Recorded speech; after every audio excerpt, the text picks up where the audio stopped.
How are we looking? Better.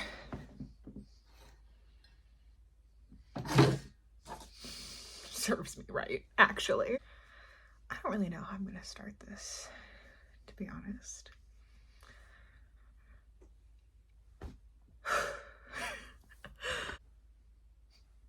Hi.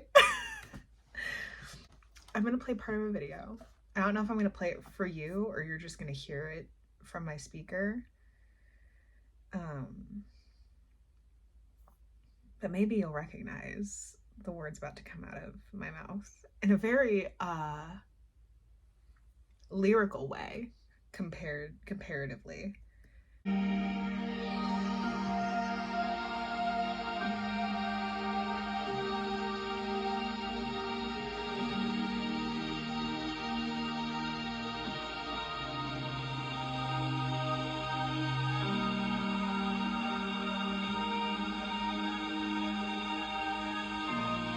It's a little long intro. A wise man once said, "You can never make the same mistake twice, because the second time that you make it, it's not a mistake, it's a choice."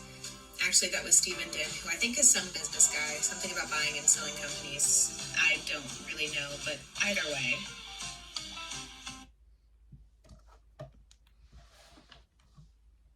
A wise man also once said, to do the same thing over and over again and expect different results is insanity. That one was Albert Einstein, so I think that he has a few more credentials than business guy. That clip from the video that I just played was a YouTube video that I posted, the only one on this channel other now than this one, announcing that I was going to be working on a second webcomic. My first webcomic, The Beast of Amity Bluff, came out in August or September of 2020. I can double check on that and put the actual date here, but August or September. It was a Panini project. Basically, I started working on The Beast of Amity Bluff when I started to realize that acrylic painting was very, very expensive during the pandemic, and I still wanted to create and draw, and I already had the iPad with Procreate on it, and I loved webtoons, and so I just started making a comic. It was based off of an idea I'd had for a few years that just I had never had time to work on, and suddenly I did have that time.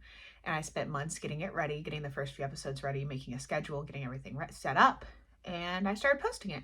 And it did better than I was expecting, and better than a first try should have done. And I say that not with regret, I say that with so much gratitude, but it meant that as life began to open up again, rather than my only responsibility being taking care of myself and the comic, now it was taking care of myself, the comic, school, work. I worked a half-time job at the time, and my relationships, and I just stacked them all on top of each other. I figured, well, I'm only introducing them a few things at a time. I get used to it. And I kind of did. In fact, I got so used to it that in my last year of university, which was 2021 going into 2022, so that would have been fall of 2021 and spring of 2022. I even opened a Patreon where I was doing extra content, still doing my comic every other week, little episodes, and I graduated.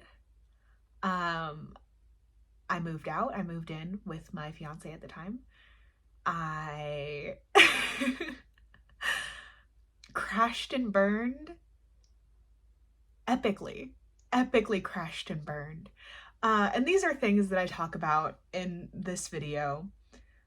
But when I crashed and burned, it was a complete disassociation from all of the things that I enjoyed. I accepted the fact that I would never draw, I would never write, I would never do any of these things ever again, because I had used it all up. Like it was gone.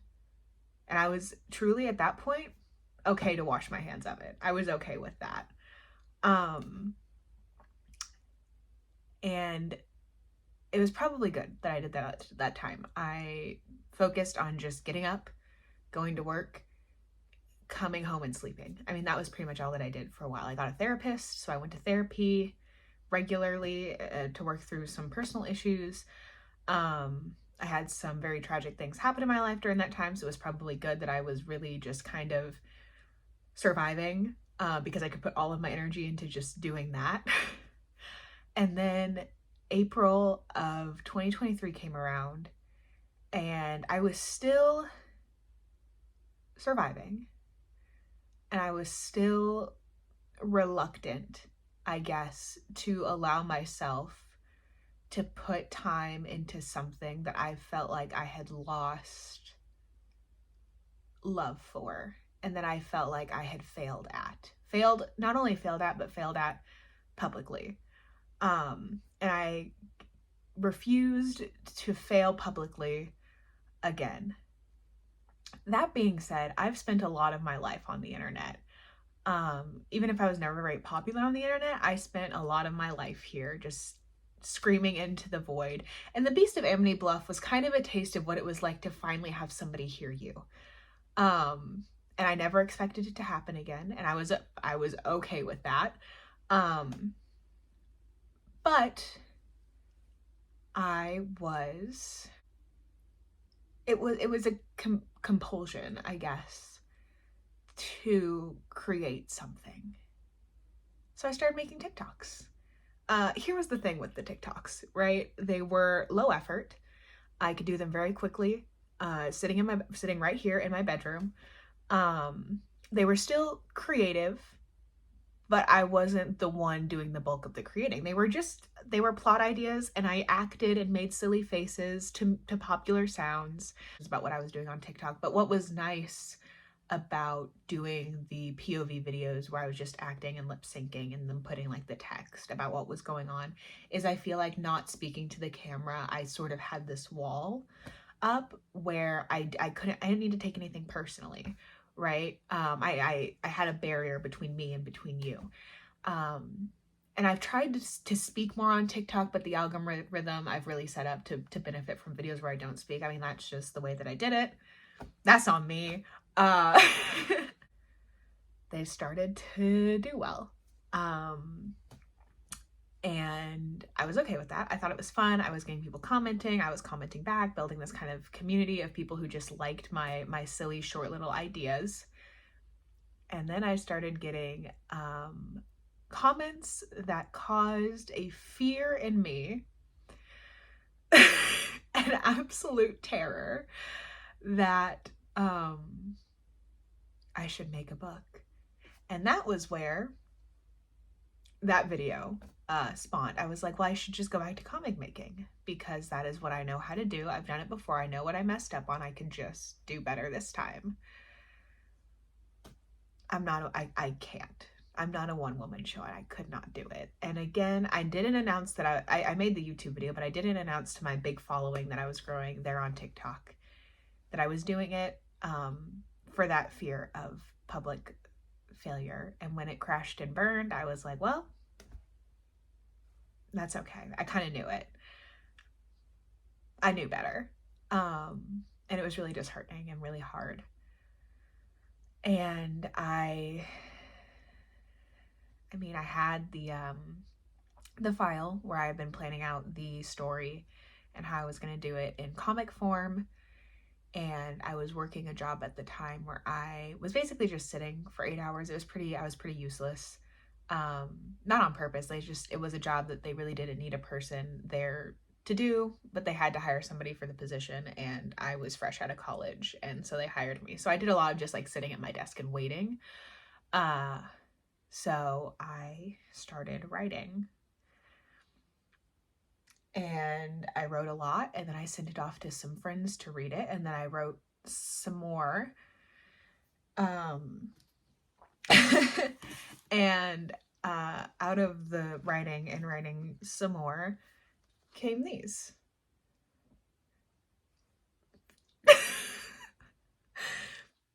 Came these books. These are my books. I wrote these. This is a novella. It's a super quick read. This is a full novel, a whole book. How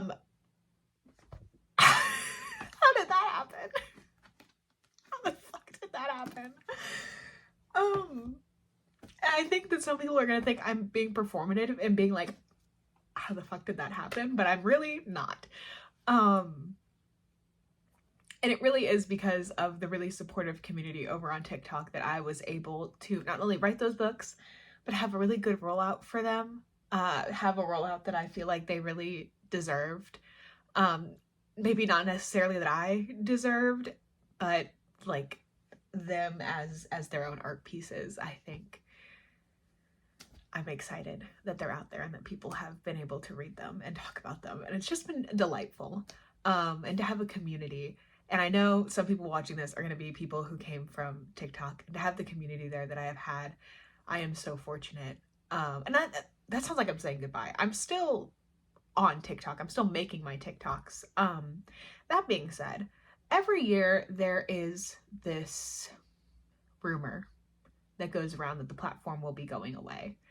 In most years that has not been a concern for me. Even last year when I had a new but large following, I was like, if it goes, it goes, you know? I was pretty numb to everything at that point.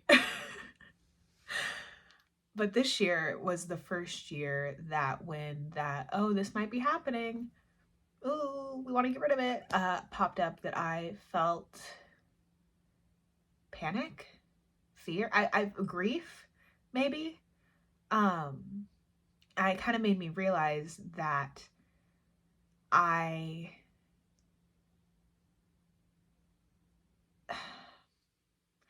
kind of put my eggs all in one basket, I guess. And I would really like to just continue doing this. Some of my greatest joy on TikTok has been doing the live streams and getting to talk to you guys. That's been delightful. But I'm so grateful for this community, and I want to have a relationship with the community that I have built.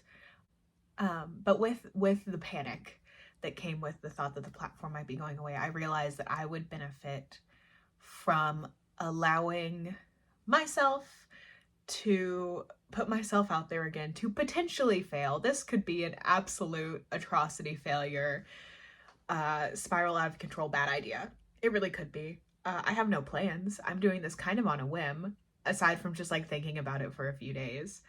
But I put myself out to fail publicly, and I've done it, and I lived. I was fine. Life went on. I put myself out there publicly and succeeded. And I lived, and life went on.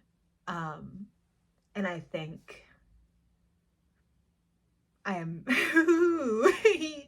am so fortunate that I have built a community that I trust and that I feel safe that if this does go south and this is a massive, epic failure, that you guys will still be here. And even if you're not here, you will be forgiving of the fact that it was a little bit of a leap and a fail. I don't know what I'm going to do on this channel. I figure I'll talk a lot about writing. That'll probably be the main conversation on here, which is fun. But yeah, this was not a super exciting video, but here it is. Here's what I'm doing. Take it, run with it, do whatever. Yeah. This is so stressful. Oh shit, this is so stressful for me, to be honest. Yeah, see, that's not even close to correct. Oh, this is going really well already. You can see my messy desk. We're just gonna hide it instead of actually cleaning that up. It's all important stuff. It's just not where it's supposed to be. I say it's all, this is garbage, actually.